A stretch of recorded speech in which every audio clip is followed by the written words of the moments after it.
I found forged documents with my signature while my son thought I was in Europe. I'm Eddie Brennan, 68 years old, recently widowed. For 8 months after Margaret died, I trusted Daniel and Ashley to help me navigate my grief. I never imagined they saw my vulnerability as opportunity. When I discovered strangers touring my home while I was supposed to be traveling, I realized the people I raised and welcomed into my family had become my greatest threat. What I uncovered next would expose a betrayal so calculated it would destroy everything I thought I knew about the children I'd sacrificed everything to raise. I didn't get angry. I got strategic. If you're watching this, please subscribe and let me know where you're watching from. This is the story of how a fake vacation revealed my family's true character, and how sometimes the most devastating weapon is simply the truth. The condescension started small. Little comments here and there.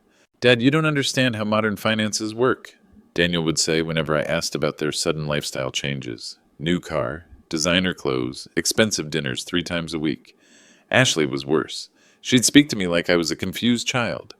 "Eddie, smartphones are too complicated for people your age." She'd take the phone right out of my hands. "Let me handle the important calls." Important calls. Like I hadn't been handling important calls for 45 years, but they had no idea what I was really capable of. The first real sign came during Sunday dinner. Ashley was showing off photos on her phone, their weekend in Napa Valley, $800 wine tastings, 5-star hotel suites. "How are you two affording all this?" I asked. Daniel shifted in his seat. "We're doing well, Dad. Ashley's real estate business is booming." "I thought you lost your license last year." Ashley's face hardened. "That was a temporary suspension. I'm back now." Later, I called the state licensing board. Ashley Brennan's real estate license had been permanently revoked for fraud 6 months ago. The second sign happened when our neighbor, Mrs. Henderson, pulled me aside after church. "Eddie, I'm so sorry to hear about your memory problems. Daniel told me you've been having episodes." My memory problems. Episodes. What exactly did Daniel tell you? That you've been forgetting conversations, getting confused about dates and appointments. He's worried you might need professional care soon. Professional care. I'd never forgotten a conversation in my life, never missed an appointment. That afternoon, I installed security cameras, 8 of them, 720p resolution with cloud storage. The installation manual was supposedly too complicated for people my age. I had the system running in 2 hours. Daniel found me in the basement the next day, putting away the installation tools. "Dad, what's all this equipment?" "Security system. For peace of mind." "Do you really think that's necessary? This is a safe neighborhood. You never know who might try to take advantage of an old widower." His laugh was nervous. "Dad, nobody's trying to take advantage of you." The cameras went live that Tuesday. By Thursday, I had my first recording. Ashley, letting strangers into my house while I was at physical therapy. A man in an expensive suit. Taking measurements. A woman with a tablet, photographing every room. The woman handed Ashley a business card. I zoomed in on the security footage later that night. Travis Mitchell. Mitchell and Associates Real Estate. I called the number the next morning. "Mitchell and Associates, this is Travis." "Hi, I'm calling about the Victorian on Elm Street. I understand it might be coming on the market soon." "Oh, the Brennan property?" "Yes, we're expecting to list that within 2 weeks. Beautiful home. 1,800 square feet, original hardwood, completely renovated kitchen. The family is asking $1.8 million. $1.8 million, the family. Is the owner moving into assisted living?" "That's my understanding, yes. Sad situation. The gentleman has been having some cognitive issues, so the family is helping him transition to professional care." Cognitive issues. I thanked Travis and hung up. Then I sat in Margaret's chair for a long time, staring at her photograph on the mantelpiece. She'd planted the rose garden in our backyard with her own hands, 23 years ago. Every spring, she'd spend hours pruning, fertilizing, coaxing new blooms from old stems. "They think I'm senile, Maggie," I whispered to her picture. But they were about to learn something about assumptions. That night, I went through Margaret's jewelry box, empty. Her grandmother's emerald ring, gone. Value, $12,000, according to our insurance policy. Her pearl necklace from our 25th anniversary, gone. Her gold watch, the one she wore every day for 30 years, gone. I checked our bedroom safe. Margaret's birth certificate, our marriage license, the deed to the house, all there. But her jewelry vanished. If I stayed silent, they were selling more than just my house. The stakes became crystal clear when I found the assisted living brochures hidden in Ashley's purse. Sunset Manor, senior care, monthly cost $8,500. I did the math. $1,800,000 for the house, minus Ashley's commission, minus taxes, minus Daniel's gambling debts. And yes, I knew about those too. $45,000 lost at the casino in the past 6 months.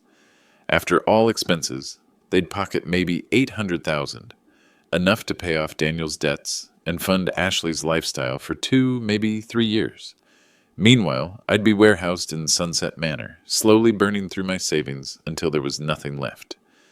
But here's what they didn't know. This house wasn't just my home. It was Margaret's legacy.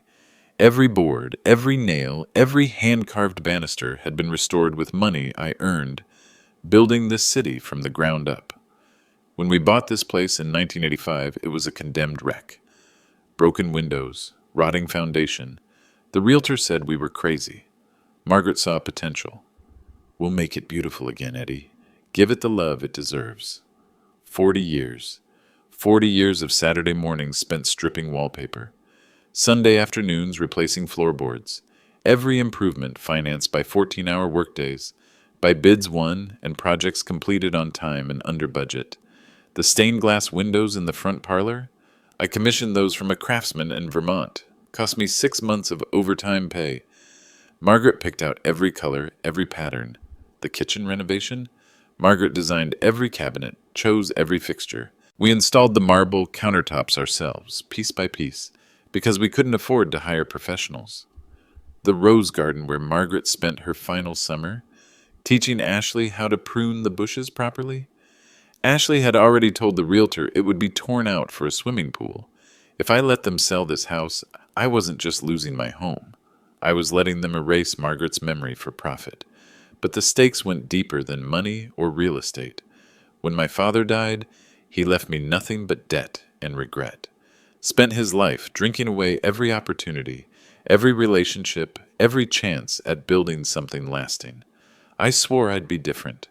I'd leave Daniel something real, something valuable, something he could be proud of.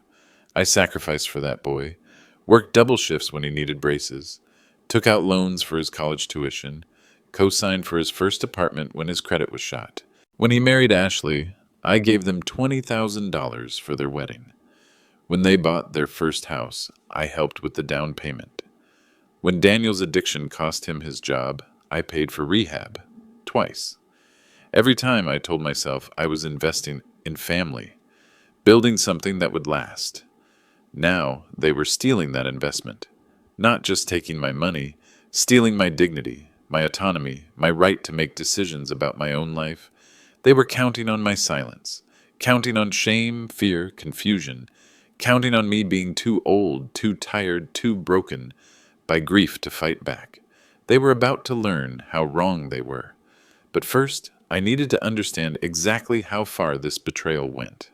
I spent that evening going through our joint bank accounts online. Daniel had power of attorney for emergencies, something I'd granted him after Margaret's funeral, when I was too overwhelmed to handle the paperwork. He'd been using it, small withdrawals at first, 500 here, 300 there, explained away as household expenses and emergency repairs. Total unauthorized withdrawals over 8 months, $17,000. I called our bank the next morning. First National, this is Catherine Wells. Catherine, this is Eddie Brennan. I need to discuss some unusual activity on my accounts. Of course, Mr. Brennan. What can I help you with? Someone's been making withdrawals using my power of attorney, without my permission. There was a pause. Sir, are you sure? The person using the power of attorney would need to be someone you trust explicitly. I'm sure, Catherine, and I think there might be forged documents involved. Mr. Brennan, that's a very serious accusation. If you're certain about this, we'll need to start an investigation immediately. Start it. The next phase of my plan was already forming, but they had no idea what they'd awakened. The confrontation came sooner than I expected. Wednesday afternoon, I was in my workshop when Ashley's Mercedes pulled into the driveway. She and Daniel got out, followed by a man I didn't recognize. Expensive suit, confident stride. Another realtor. I watched through my basement window as they led him around the property, pointing out features, discussing square footage. The man took photos of everything. The front porch Margaret and I had rebuilt. The garden shed where I stored her painting supplies. They were selling my house while I was still living in it. I waited until they came back inside. Then I climbed the basement stairs and walked into the kitchen. "Who were those people yesterday?" I asked Daniel. Ashley jumped. She'd been going through my mail. "What people? You're imagining things again, Dad?" I pulled the realtor's business card from my pocket, the one that had fallen from Ashley's purse. "Travis Mitchell, Mitchell and Associates Real Estate. Ring a bell?" Daniel's face went pale. Ashley's jaw tightened. "Mind your own business, Eddie," she said. "Mind my own business. In my own house. This is my business, Ashley. Who gave you permission to show my property?" "We're looking out for your best interests," Daniel said. "You can't handle a house this big anymore." "Can't handle it?" "Dad, be realistic. You're 68 years old. Mom's been gone 8 months. You're living alone in a 4-bedroom house. It's too much for you." "I seem to be managing just fine," Ashley laughed. A cold, sharp sound. "Fine? Eddie, you forgot our dinner plans last week. You missed your doctor's appointment on Tuesday. Mrs. Henderson said you seemed confused when she talked to you after church." None of that was true. Not one word. I've never forgotten a dinner plan in my life. See, you don't even remember forgetting. The gaslighting was flawless, practiced. They'd been building this narrative for months. "What exactly are you planning to do with my house?" Daniel shifted uncomfortably. "We think it would be best if you move somewhere with professional care. Sunset Manor has an excellent reputation. Sunset Manor costs $8,500 a month. We researched it carefully, Dad. They have activities, medical staff on site, everything you need." "And how exactly am I supposed to afford $8,500 a month?" Ashley and Daniel exchanged a look, a quick, guilty glance that told me everything. "Well," Ashley said slowly, "that's why we need to sell the house. To fund your care." To fund my care. Not to pay Daniel's gambling debts. Not to maintain Ashley's luxury lifestyle. To fund my care. "And after the money from the house runs out?" Another glance. "We'll cross that bridge when we come to it," Daniel said. Cross that bridge. When my money was gone, they'd cross that bridge. "Have you filed the paperwork yet?" "What paperwork?" "To have me declared incompetent. To get legal guardianship. That's the only way you can sell my house without my signature." Dead silence. "Dad, nobody's trying to have you declared incompetent." "Then how exactly are you planning to complete this sale?" More silence. Then Ashley spoke up. "Your doctor thinks you should consider professional care." "Which doctor?" "Dr. Morrison, your primary care physician." I'd been seeing Dr. Morrison for 15 years. Straight shooter, no nonsense. If he had concerns about my mental state, he'd tell me directly. "When did you speak to Dr. Morrison?" "Last week. We scheduled a consultation to discuss your options." A consultation. Without me present. About my mental health. "Did Dr. Morrison examine me during this consultation?" Daniel's face was getting redder. "Dad, we're trying to help you." "Answer the question. Did Dr. Morrison examine me?" "He reviewed your medical history. He agreed that someone your age, living alone, dealing with grief, might benefit from professional support." Might benefit. Not needs professional care. Might benefit. So Dr. Morrison never actually declared me incompetent. "Nobody said anything about incompetent," Ashley snapped. "Then you can't sell my house." "Eddie, you need to face reality. You're not getting any younger. This house is too much responsibility. You'll be happier somewhere safe, with people who understand your needs. Your needs, as defined by them. What if I refuse to sell?" Another exchange of glances. "Dad, let's not make this harder than it has to be. Answer the question, Daniel. What if I refuse? Then we'll have to explore other options. Other options, like competency hearings, like forced guardianship, like having me declared mentally unfit to make my own decisions. I see. I walked to the kitchen counter and picked up my coffee mug. Margaret's mug, actually. The one she used every morning for 23 years. I'd been drinking from it since her funeral, a small comfort in a world that suddenly felt very cold. Well, I said quietly, I guess we'll see what happens next. Ashley's reaction told me everything I needed to know. What's that supposed to mean? Her voice was sharp, nervous. For the first time since this conversation started, she looked uncertain. It means I'm not as helpless as you think I am. I took a sip of coffee and walked past them toward the living room. We'll talk about this more later. Right now, I have some phone calls to make. Behind me, I heard Ashley whisper urgently to Daniel. I couldn't make out the words, but the tone was clear. Panic. They were starting to realize that maybe, just maybe, they'd underestimated me. But they had no idea how much. The phone calls started that evening. I made sure Ashley and Daniel could hear me from the kitchen, where they were having another hushed conversation about Dad's situation. Jonathan, it's Eddie Brennan. We need to schedule a meeting. Tomorrow, if possible. Jonathan Pierce had been my lawyer for 25 years. Corporate contracts, real estate transactions, business formations, the kind of work that required discretion and absolute precision. What's the nature of the meeting, Eddie? Estate planning. Some urgent matters have come up. I'll see you at 9 a.m. I could feel their eyes on me as I hung up. The second call was to Catherine Wells at First National Bank.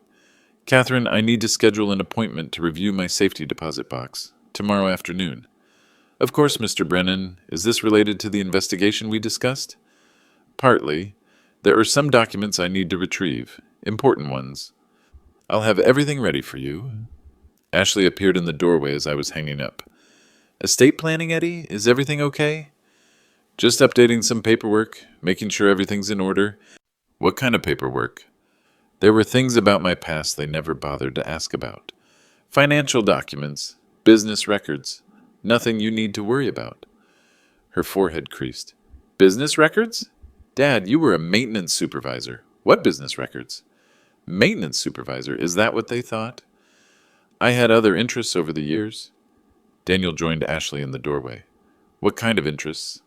Real estate, construction, small investments. That was technically true. Very technically true. How small? Ashley's voice was getting tighter. Small enough not to interfere with my day job, large enough to matter now. I walked past them toward the basement stairs. Where are you going? Daniel asked. To check on something in storage. The basement had been Margaret's domain for 20 years. Her Christmas decorations, her craft supplies, her collection of antique quilts. But in the far corner, behind boxes of holiday lights and vintage ornaments, sat a filing cabinet they'd never bothered to explore. Heavy-duty steel, 3 locks, fireproof. I'd installed it the year after Margaret died, when I finally got around to organizing 40 years of accumulated paperwork. Business documents, contracts, incorporation papers, partnership agreements. The documents inside that cabinet told a very different story about Eddie Brennan, maintenance supervisor, but they weren't ready for that story yet. Instead, I pulled out a folder marked Henderson Development Project and carried it upstairs. Dad, what's that? Daniel asked. Work documents from an old consulting job. Consulting? You never mentioned any consulting work. You never asked? Ashley snatched the folder before I could stop her. She opened it and started reading. Her face went white. Eddie, this is a municipal construction contract for $15 million. Yes. Why do you have this? Because I was involved in the project. Involved how? As a contractor. Daniel grabbed the folder from Ashley. His hands were shaking as he read. Dad, this contract is signed by Brennan Industries. That's correct. Brennan Industries, as in same last name as us? Family business. Ashley's voice was barely a whisper. Family business? What family business? The one your lover Kyle Henderson has been trying to buy out for 6 months. Dead silence. Kyle Henderson. Ashley's secret boyfriend. The real estate developer she'd been sneaking around with while pretending to love Daniel. The same Kyle Henderson whose development projects depended on contracts with Brennan Industries. The same Brennan Industries that Ashley had no idea was connected to the senile old man she was trying to put in a nursing home. How do you know about Kyle? Ashley's voice cracked. I know about a lot of things. More than you think. Oh, I took the folder back and headed toward the kitchen. Tomorrow's going to be a very interesting day. I suggest you both think carefully about how you want this to end. Behind me, I heard Ashley whisper urgently to Daniel, We need to call Kyle. Right now. But it was already too late for damage control. The trap was set. Saturday afternoon, the family barbecue. Ashley had planned it weeks ago. 12 guests, including neighbors, church friends, and Daniel's old college buddies. She'd insisted on hosting it in my backyard, using Margaret's good china and the outdoor furniture Margaret had picked out 3 summers before she died. I'd agreed to the barbecue. In fact, I'd encouraged it, because sometimes the best stage for truth is the biggest audience. Everyone was there by 2 p.m. The Hendersons from next door, Pastor Williams and his wife, the Kowalski family from church, Daniel's friend Mike and his girlfriend, Mrs. Patterson from down the street. Ashley played the perfect hostess, floating between groups, making sure everyone had drinks, asking about families and jobs and vacation plans. She wore her most expensive dress, the one she'd bought, with money stolen from my accounts. Isn't Ashley wonderful? Mrs. Henderson told me. You're so lucky to have such a caring daughter-in-law. Yes, she's very attentive. Daniel was manning the grill, talking sports with Mike and Pastor Williams. He seemed relaxed, happy, even, like nothing had changed between us, like he wasn't planning to have me declared incompetent so he could steal my house. At 3 o'clock, Ashley called for everyone's attention. Before we eat, I wanted to share some important family news.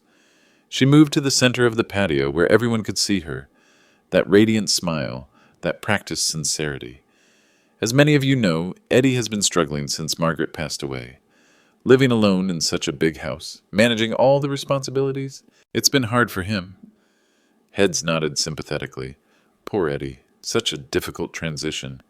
Daniel and I have been talking with Eddie about some options for making his life easier and safer. Options? Making my life easier? We found a wonderful assisted living facility called Sunset Manor.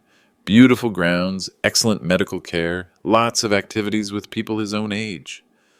More sympathetic nods. How thoughtful of Ashley. How caring. The transition won't be easy, but we think it's what's best for Eddie's health and happiness. Mrs. Henderson reached over and squeezed my hand. It sounds lovely, Eddie. You'll make so many new friends? Yes, I said quietly. I'm sure I will. Ashley beamed.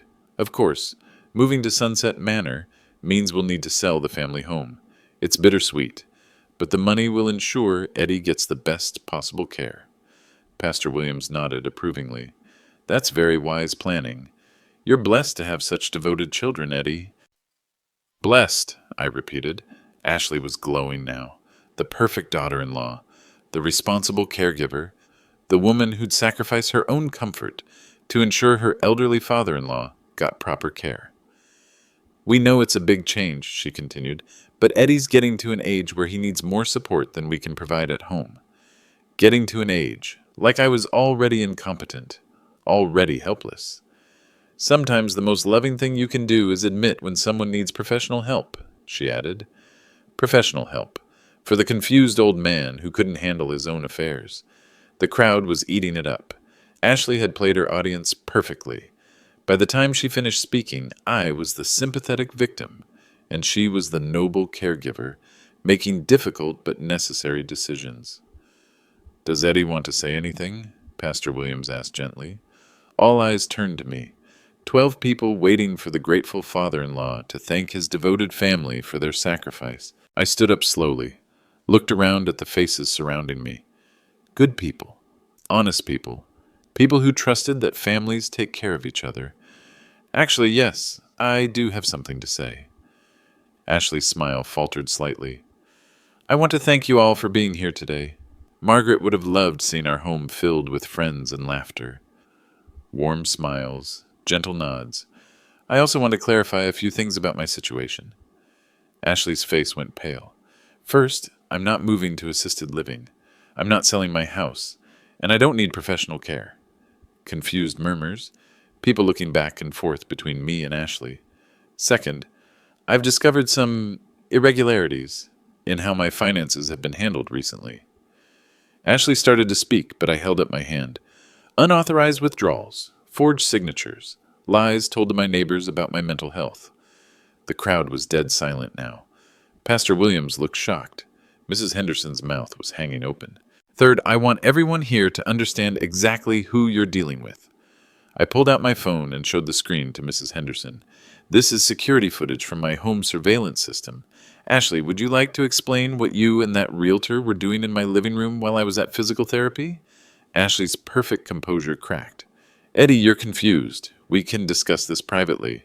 No, Ashley, we're discussing it now, in front of witnesses. Daniel stepped forward. Dad, maybe you should sit down. You seem upset. I'm not upset, son. I'm disappointed. I turned back to the crowd. You see, Ashley has been telling people I'm senile, confused, unable to make rational decisions about my own life. Pastor Williams frowned. Eddie, you seem perfectly clear-minded to me. Thank you, Pastor. That's because I am. Ashley was backing toward the house. This is embarrassing, Eddie. You're making a scene. I'm telling the truth. Something you stopped doing months ago. Mrs. Henderson stood up. What's really going on here?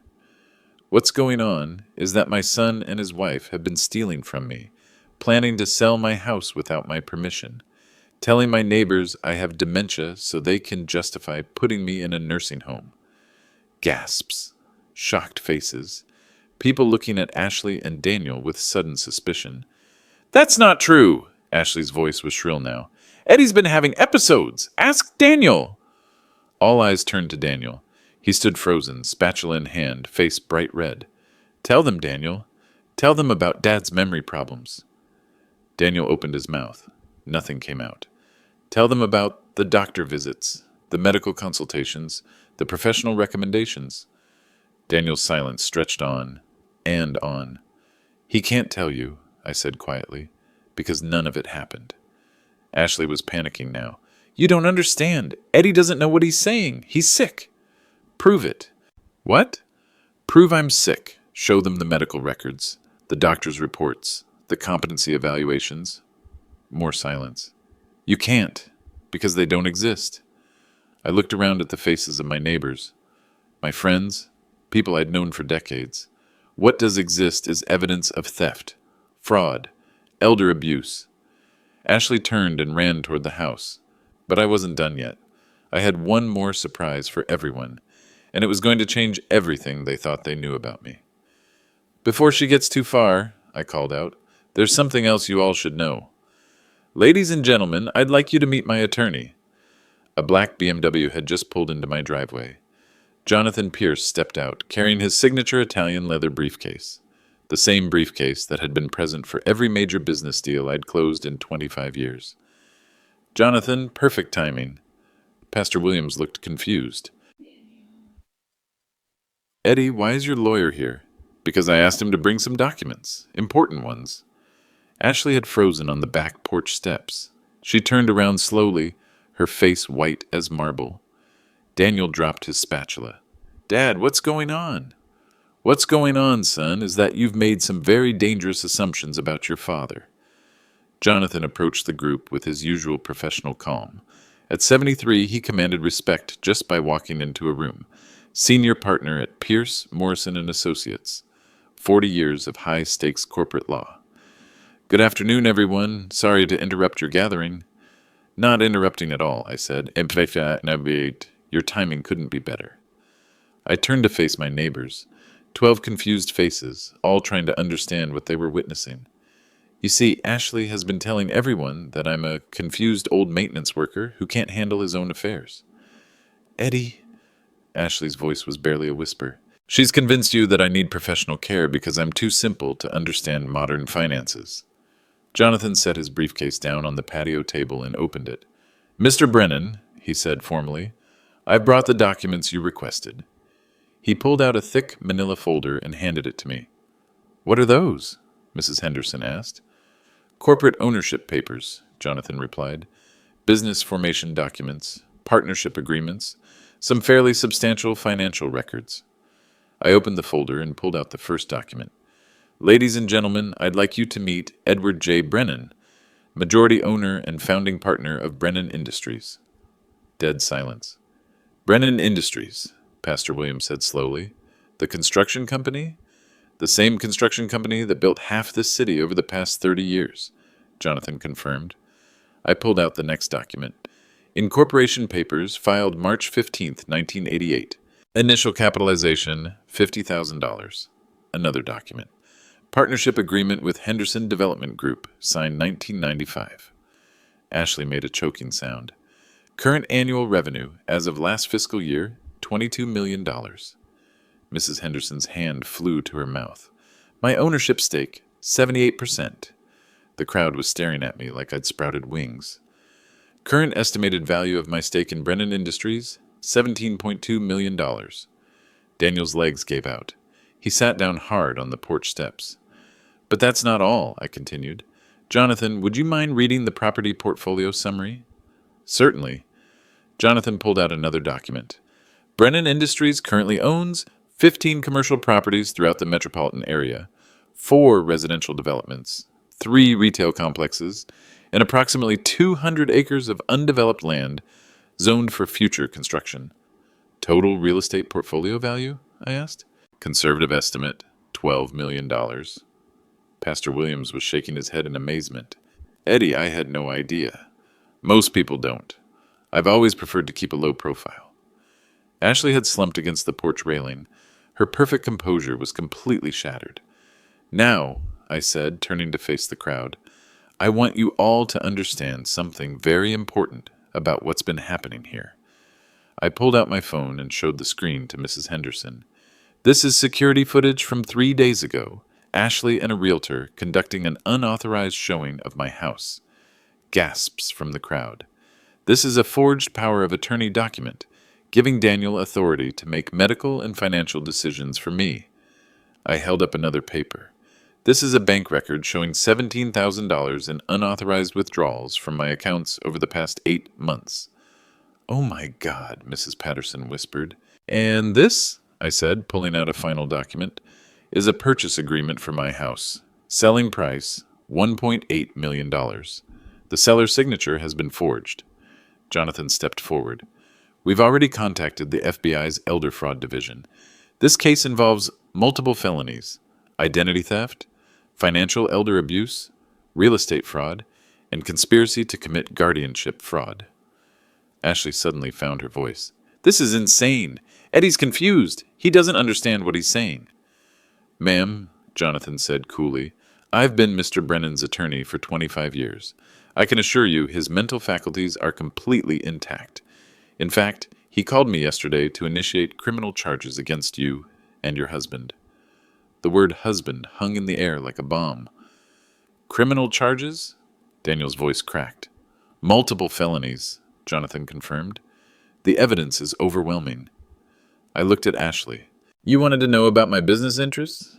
Let me tell you about my relationship with Kyle Henderson. Ashley's face went from white to green. Kyle Henderson's development company has been trying to acquire Brennan Industries for 6 months.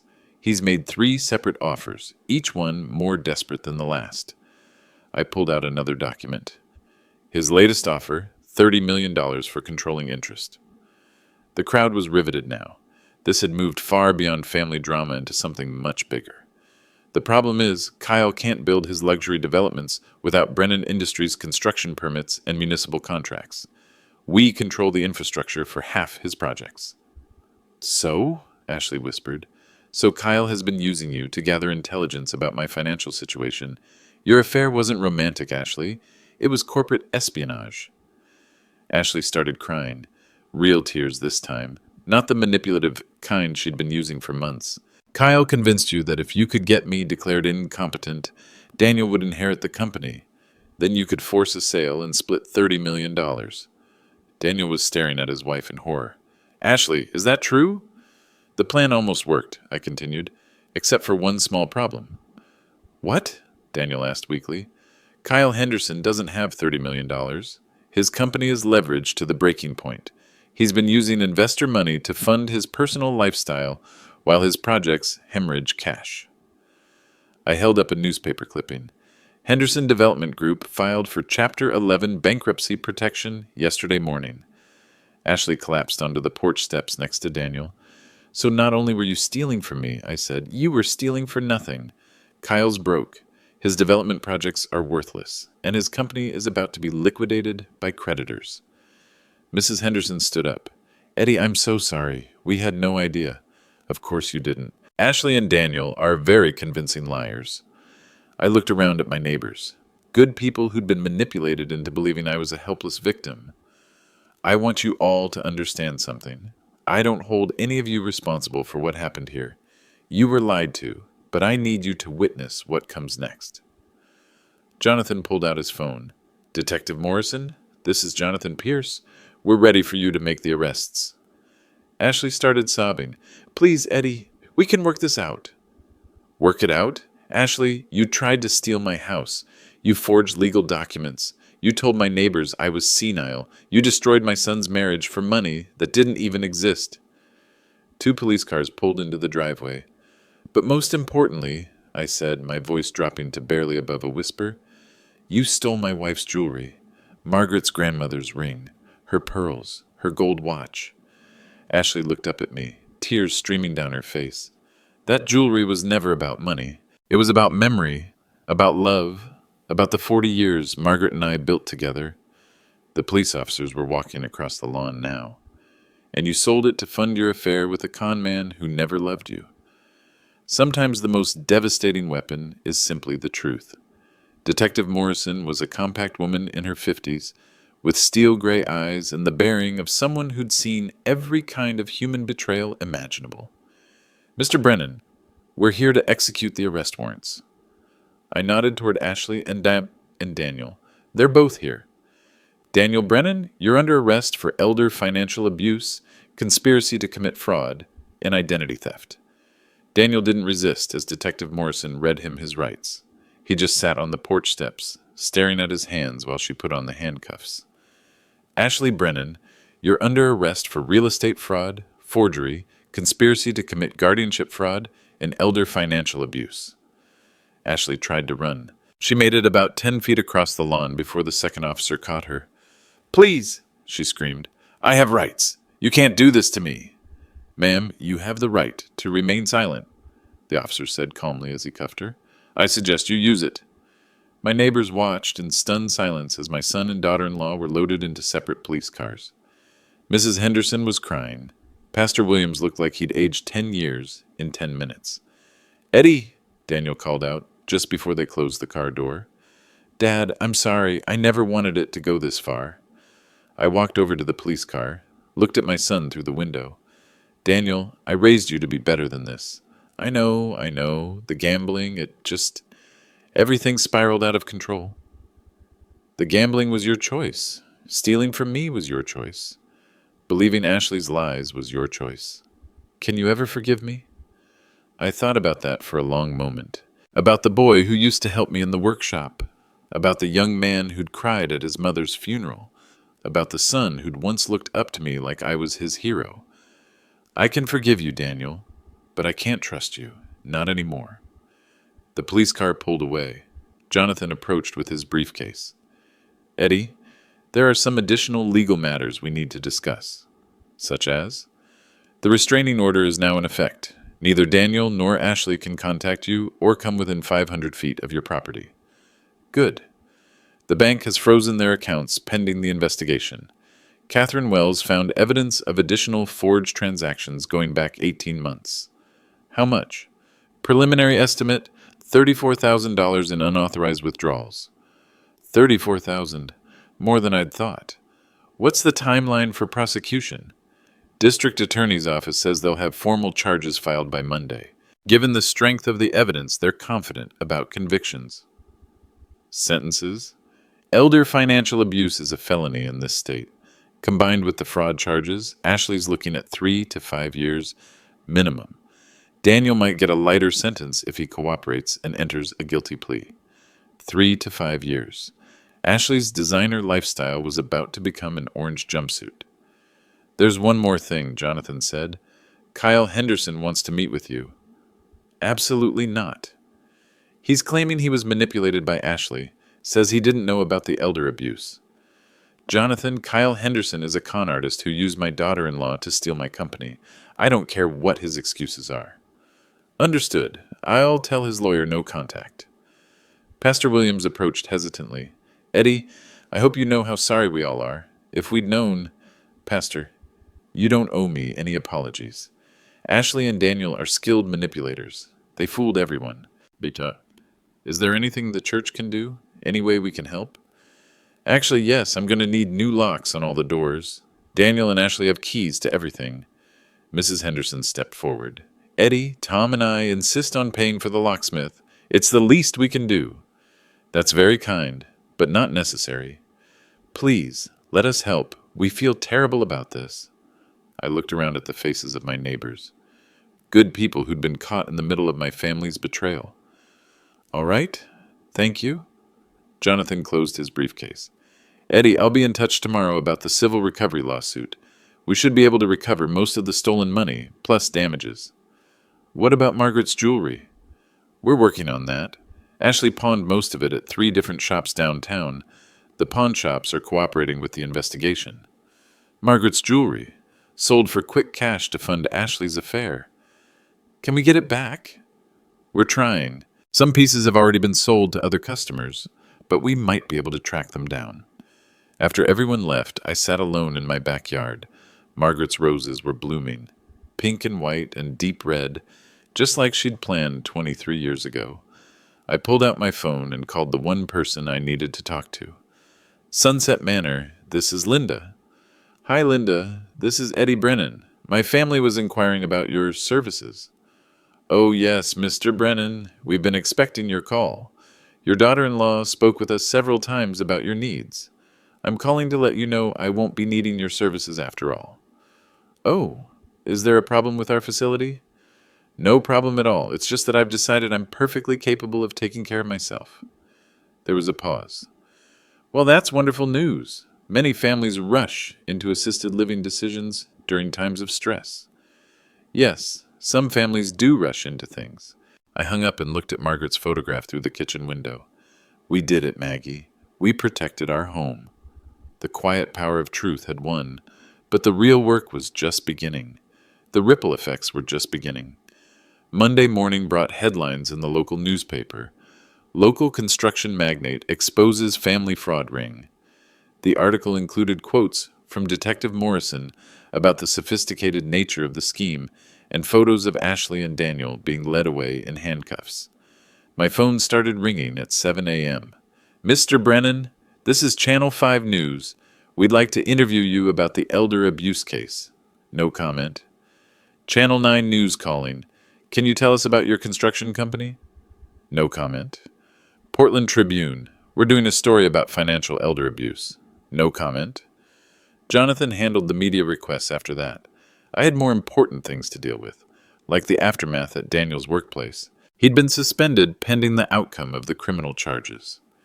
The insurance company where he'd worked for 8 years couldn't keep an employee facing felony fraud charges. Daniel's supervisor called me Wednesday afternoon. Mr. Brennan, I'm sorry to bother you. I just wanted you to know we had to let Daniel go. Company policy. I understand. He's a good worker. This is so out of character for him. Out of character. Except it wasn't really. Daniel had been making poor choices for years. The gambling, the debt, the lies to cover up both. Ashley's consequences were more immediate and more public. The Oregon Real Estate Commission held an emergency hearing. Her permanently revoked license became a permanently destroyed reputation. The local real estate community was tight-knit, and word traveled fast about agents who committed fraud. But the social consequences were worse. Mrs. Henderson called Thursday evening. Eddie, I thought you should know. Ashley's parents came by today. They were packing up her things. They're moving her out? Completely. Her father said they were taking her back to Sacramento. She can't afford the rent on her apartment anymore. Ashley's luxury lifestyle had evaporated overnight. The Mercedes was repossessed Tuesday morning. The expensive clothes, the jewelry, the furniture, all purchased with stolen money, all being liquidated to pay legal fees. Kyle Henderson's bankruptcy made front page of the business section Friday morning. Local developer loses everything in over-leveraged gamble. His luxury developments would never be built. His investors had lost millions. The article mentioned that Kyle's attempts to acquire local construction companies had been part of a desperate scheme to avoid bankruptcy. It hadn't worked. Ashley's affair with Kyle became public record when the FBI seized his financial records. Her marriage to Daniel was effectively over, even though the divorce papers hadn't been filed yet. Daniel called me Friday afternoon from jail, his first phone call since the arrest. "Dad, I need help posting bail." "No. Please, I'll pay you back." "With what money, Daniel? You're unemployed. Your wife is facing federal charges. Your lover's company is bankrupt." Silence. "I made a mistake, Dad. A huge mistake. But I'm still your son." "Yes, you are. And that's why I'm not bailing you out." "What's that supposed to mean?" "It means you need to face the consequences of your choices. All of them." "I could go to prison." "Yes, you could." More silence. "Dad, I'm scared." For a moment, he sounded like the little boy who used to crawl into bed with Margaret and me during thunderstorms. "Good. You should be scared. Maybe fear will teach you what love couldn't." "What do you mean?" "I mean I spent 35 years protecting you from consequences, paying your debts, making your problems go away, enabling your bad decisions. You were being a good father. I was being a weak father. A good father would have let you fail years ago, before it came to this. So you're just abandoning me? I'm letting you grow up." I hung up. Saturday brought unexpected visitors. 2 FBI agents requesting an interview about Kyle Henderson's business practices. "Mr. Brennan, we understand Henderson was trying to acquire your company." "That's correct." "Did he ever make threats? Pressure you to sell?" "No direct threats, but he was persistent." "We're investigating whether Henderson used your daughter-in-law to gather insider information about Brennan Industries." "Agent Morrison, Ashley gathered information about my personal finances. She didn't have access to company records." "We understand she was recording conversations with you about business matters." That was news to me. "What kind of recordings?" "We found audio files on Henderson's computer. Phone calls between you and Ashley discussing company contracts, municipal projects, financial projections. Ashley had been spying on me, not just stealing, actually conducting corporate espionage."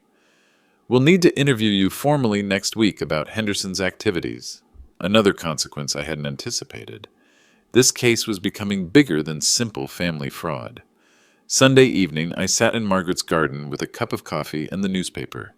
The business section included a small article about Brennan Industries' stock price rising on news that the company had avoided a hostile takeover. Investors were confident in our independence, in our future, in me. 3 months later, I was pruning Margaret's roses when Mrs. Henderson brought over a letter. "This came to our house by mistake, Eddie." The return address made my stomach tighten. Daniel Brennan, County Jail. I waited until evening to open it. "Dad, I pled guilty to all charges. 3 years in state prison, eligible for parole in 18 months. Ashley got 5 years. She's blaming everyone but herself. I've been in addiction counseling, learning things about myself I should have learned 20 years ago. About the gambling, about the lying, about taking the easy way out of every problem. I know you won't forgive me. I don't deserve forgiveness. But I want you to know I understand now what I threw away. Not just the money, not just the house. I threw away the respect of the best man I've ever known. I'm not asking for anything, just wanted you to know I finally understand who you really are. And I'm ashamed of who I became. Your son, Daniel." I read it twice. Then I folded it carefully and put it in my desk drawer. Forgiveness might come someday. Trust never would. But for the first time since this started, I felt something like peace. I poured myself a glass of Margaret's favorite wine and walked out to her garden. The roses were blooming beautifully. Strong roots, careful tending, patient love. Some things are worth protecting. Family means loyalty, not blind trust. Have you ever had to set boundaries with family members who betrayed your trust?